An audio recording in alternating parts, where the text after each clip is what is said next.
لوگ سوال پوچھتے ہیں کہ اگر پتہ نہ چلے کہ مادہ جانور کے پیٹ میں بچہ تھا اور اس کی قربانی کر دی جائے، کیا اس کی قربانی جائز ہے؟ ایسے جانور کی قربانی جائز ہے کہ جس کے پیٹ میں بچہ تھا، لیکن اب اس کے احکامات کیا ہیں؟ مثلا اگر وہ بچہ اس کے پیٹ میں اس کی خلقت کامل ہو چکی تھی، یعنی خلقت کامل ہونے سے مراد یہ ہے کہ اس کے جسم پر بال اگائے تھے اور اس کی خلقت کامل تھی، اگر وہ اس مادہ جانور کے ذبح کرنے سے اس کی بھی موت ہوئی ہو تو وہ حلال ہے۔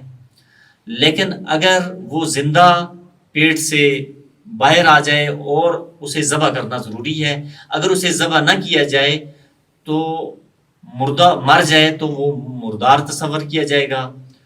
تو اسی طرح اصل سوال جو ہے، ایسا جانور جس کے پیٹ میں بچہ ہو اس کا ذبح کرنا جائز ہے، کوئی مشکل نہیں ہے، اس کی قربانی کرنا جائز ہے، کوئی مشکل نہیں۔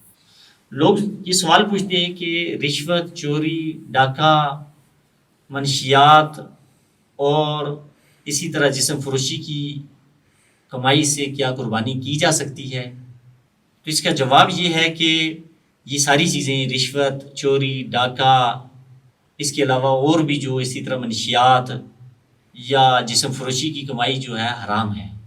جب کمائی حرام ہو جائے تو اس میں تصرف کرنا، اس کا استعمال کرنا انسان کے لیے شریعت نے منع کیا ہوا ہے، جائز نہیں ہے، وہ بھی حرام ہے۔